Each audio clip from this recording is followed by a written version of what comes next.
I'm not equal with Bishop Oyedepo. Bishop Abioye breaks his silence on the growing conversation. This ministry has no co-founder. A fresh chapter may be opening in the long-running conversation surrounding Bishop David Oyedepo and Bishop David Abioye, as attention turns to remarks attributed to Bishop Abioye concerning his relationship with his former spiritual mentor and the ministry they built together.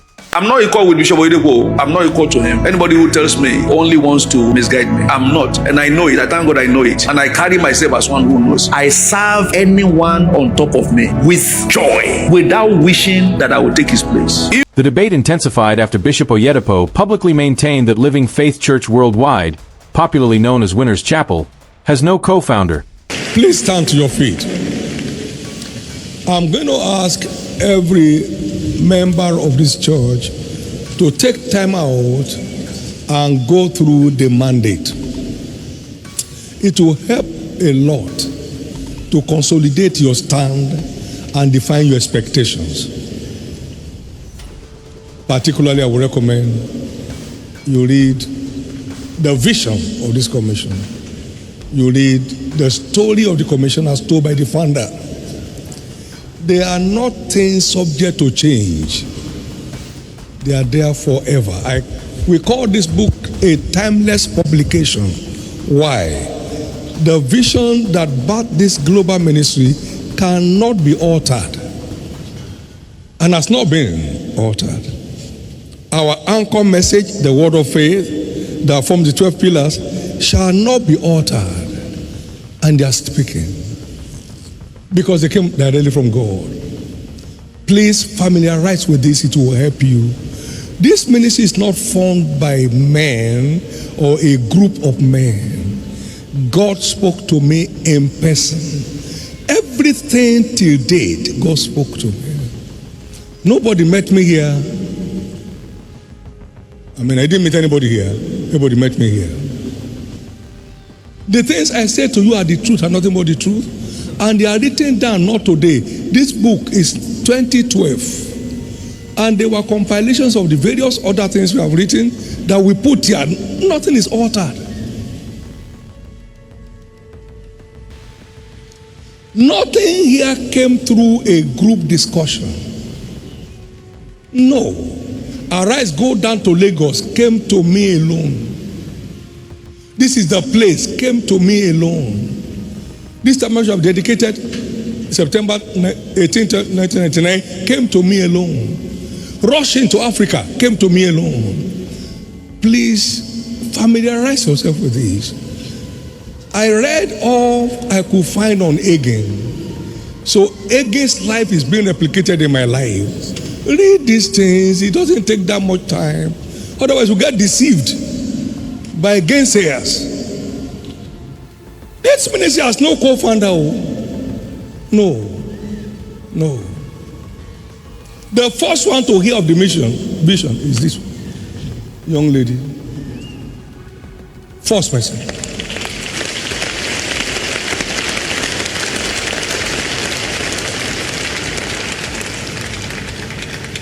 Because lack of knowledge can destabilize anybody.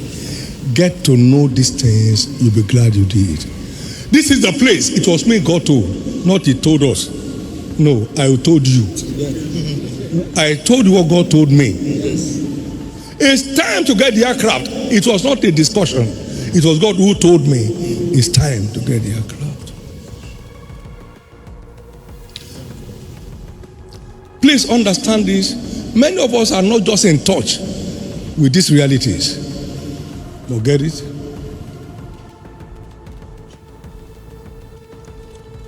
It's an awesome God. This man walks with God. Yes. Sir, you can't take that from me. This man walks with God.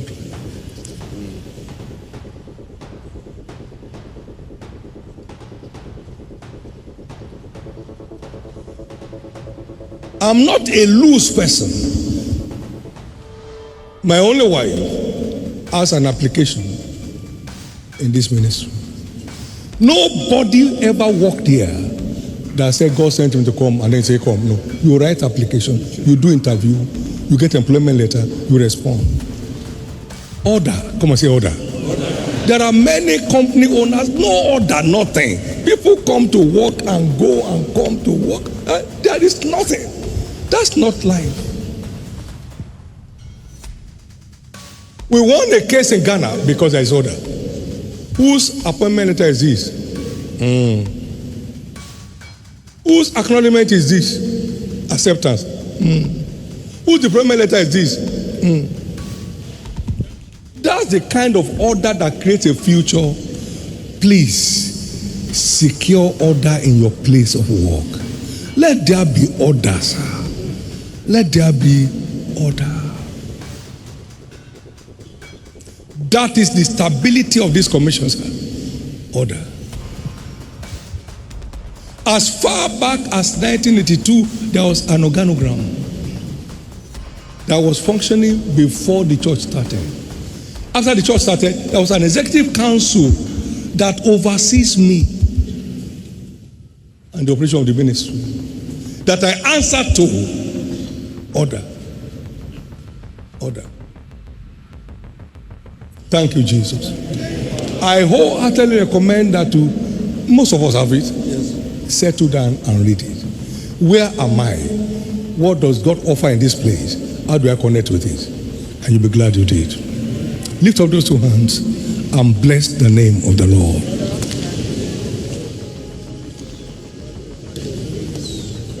Explaining that he was the person who received the original divine commission to establish the ministry. That statement generated strong reactions, particularly because Bishop Abioye spent several decades serving alongside him and became one of the most prominent figures associated with the growth of the ministry. Now, an often discussed position attributed to Bishop Abioye is being viewed by some observers as an important response to the controversy. Rather than presenting himself as a rival to Bishop Oyedepo, Abioye has emphasized the importance of his own calling and assignment.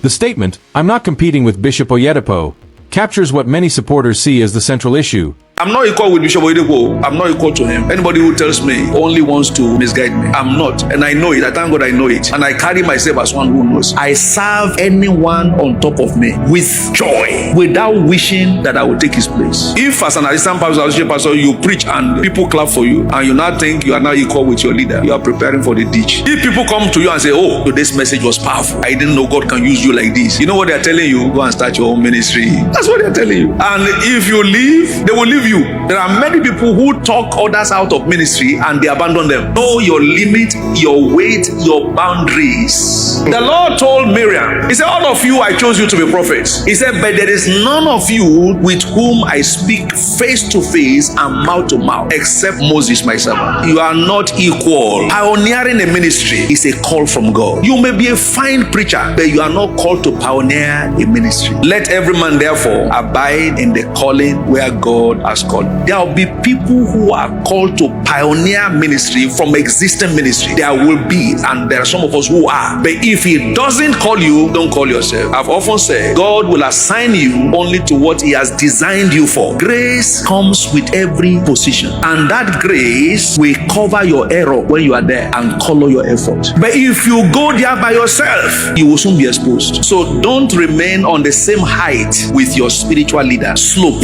You create the gradient for grace to flow from him to you. Don't make reference to the background of your leader. I've been privileged to be close to God's servant Bishop Oyedepo before he received the call into ministry. At that time, he was relating with me as a brother. But once grace distinguished him, I must appreciate that grace. I must forget about past relationship. I must now see him as my leader, my pastor, my prophet, upon whom God has placed grace that I need. You can make your impact within a ministry if that is where God wants you to be. Impact is not limited to pioneering a ministry. Aaron was impactful under Moses. It's just that a lot of us want visibility. We want to be seen as the head. Let each man stand in the place where God has put him and be making his impact.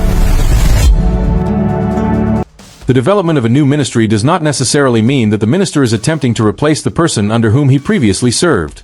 For decades, Bishop Abioye was one of the most visible leaders within Living Faith Church. He preached at major conventions, conferences, and church programs and was regarded by many members as one of the most influential ministers in the organization. His transition therefore naturally generated questions about what his next chapter would look like. But with the establishment of Living Word Conquerors Global Assembly, Bishop Abioye has demonstrated that his ministry journey did not end with his departure from Living Faith Church. Instead, he entered a new phase of ministry, with a different organizational structure and an independent platform through which he continues to preach. This has led supporters to argue that the growth of Bishop Abioye's ministry should not automatically be interpreted as competition with Bishop Oyedepo. They believe two ministers can operate independently while maintaining respect for the history they share. Founder, builder, mentor, and spiritual legacy. At the center of the debate is an important distinction between being the founder of a ministry and being one of its major builders. Bishop Oyedepo has consistently maintained that he received the original call to establish Living Faith Church. From that perspective, describing him as the founder does not necessarily deny the enormous contributions made by Bishop Abioye and other senior ministers who helped expand the organization. Bishop Abioye's supporters, however, point to his decades of sacrifice and service. They argue that his contribution went far beyond simply occupying a pastoral position. He became an influential preacher, administrator, mentor, and representative of the ministry, particularly during periods when Living Faith Church was experiencing rapid expansion. This is why the word co-founder has become so emotionally charged in the public conversation. For some people, it is a question of historical recognition. For others, it is a question of official organizational identity. There is also a theological dimension. Christian ministries are ultimately understood by believers as works belonging to God, with human leaders serving as stewards of a divine assignment. Consequently, debates over titles should not overshadow the contributions of numerous people who sacrifice their time, resources, and energy to advance a ministry. In this context, Bishop Abioye's reported insistence that he is not competing with Bishop Oyedepo may be significant. It suggests that his focus is not necessarily on proving that he is equal to or greater than his former mentor, but on fulfilling the assignment he believes God has given him. The distinction matters because competition and succession are not the same thing. A minister can establish a growing organization without declaring war on another ministry. Likewise, the success of one ministry does not automatically diminish another. For many Christians, the healthier approach is therefore to appreciate the contributions of both men while recognizing that their ministries now operate independently. Two ministries, two assignments, one shared history. The relationship between Bishop Oyedepo and Bishop Abioye has entered a different season. Bishop Oyedepo continues to lead Living Faith Church, while Bishop Abioye now oversees Living Word Conquerors Global Assembly. Their current organizational separation does not erase the decades of history that preceded it. Bishop Abioye's years within Living Faith Church were a significant part of his ministerial development. Likewise, his present ministry represents a new chapter that has been shaped by experiences gained throughout those years. This is where the statement about not competing with Bishop Oyedepo becomes particularly relevant. Instead of viewing the situation through the lens of rivalry, supporters can interpret it as an example of a senior minister moving into a new assignment after spending decades serving within an established ministry. Of course, social media discussions have produced numerous theories about the reasons behind the transition. Some commentators have attempted to interpret the separation as evidence of disagreement, while others believe it represents a normal evolution in ministry. Unless the two leaders themselves provide specific details, however, many of these interpretations remain speculation. What is verifiable is that both men continue to minister publicly, and that Bishop Abioye's new ministry has attracted considerable attention among Christians who followed his earlier work. The bigger lesson may therefore be about mentorship, succession, independence, and legacy. A mentor's influence can remain significant even after a mentee begins an independent journey. Leaving an organization does not necessarily mean rejecting everything learned there, just as building a new ministry does not automatically mean competing with the ministry from which one came.